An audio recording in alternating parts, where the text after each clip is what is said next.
everyone, I'm Chad Albrecht from School of the American Rifle. Today we are at the Primary and Secondary Training Summit of 2020. Hope to be back next year. We plan on doing this again. We spent a couple days doing some training, some basic armoring and building setups for the AR-15 M4 rifle. This table here has some of the instruments and gauges that I use in my classes. I'm a little bit outside of my element because normally I only teach my classes in my classroom, so everything's set up exactly as I want it. I have a lot of examples of good and bad parts. I call them my bins of shame. So I was only able to bring a small quantity of that to show students what the good and the bad looks like. Yes. All right, so these are 3 bad extractors. These have extraction problems, and they're 3 different amounts of use. This one's heavy, this one's moderate, and this is brand new from a company. All right.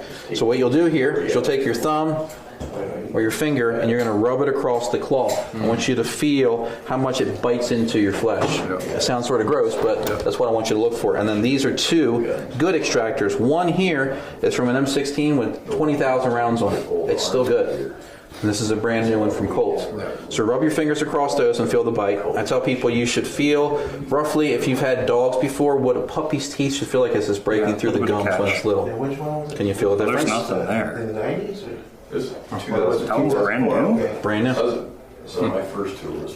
But I did bring most of my gauges. I stuffed a lot of my tooling inside of this little old commercial toolbox. Bits, adapters, cleaning supplies. But we had several classes where people actually sat in. We talked about gas system efficiency on the AR-15. What can happen is they can carbon lock. So if your whole point is to have an adjustable gas block, and you shoot it and shoot it and shoot it, I actually have a video that I did where a guy shot it. I think it was less than 3,000 rounds, completely carbon locked.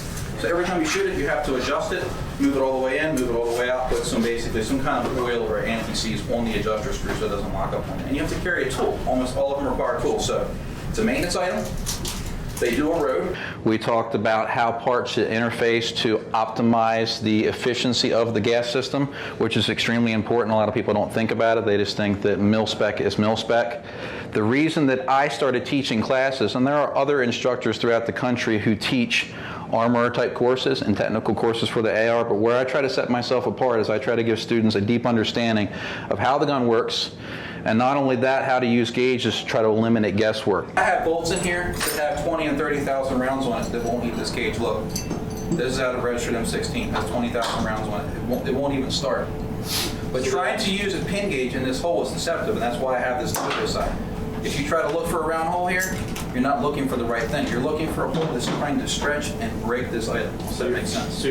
What I've experienced in my time as a professional gunsmith and a technical instructor is the AR-15 is no longer a Lego system, which people often refer to it as. It's basically the modern day 1911 when it comes to rifles. There's a lot of companies who produce parts that don't necessarily mesh well together.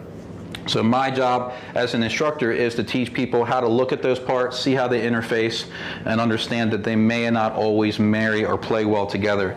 So that's where the gauging comes into play.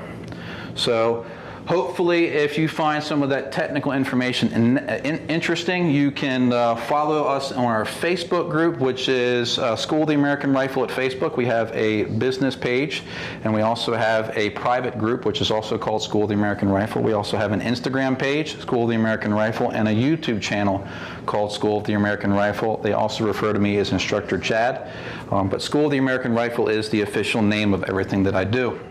So hopefully you guys can pop in there, take a look at my work. I have a website, but I don't update that with as much technical information. I'm constantly producing videos, taking photographs of different gauges being used, doing autopsies and reviews of equipment. I try not to get into trashing or promoting any particular brand, so you're not usually going to see me talking about this brand is better than that brand, because I tend to see an ebb and flow or a tide of quality from manufacturers where they may start out here and then end up here, may go down to here, may come back up.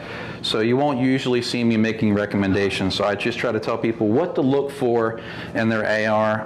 I believe a job of an armor or a person who's been trained is to be able to look at the gun by either a visual inspection or using gauging to see if there's going to be a potential problem. And your job as an armor is to not fix the gun after it breaks, but to detect the problem before it rears its head. So if that gun is used for serious applications such as duty use or self-defense, you can minimize the likelihood for something to fail when you need it the most. So I appreciate you guys taking the time to tune in, and I hope you join me in one of my different social media sites.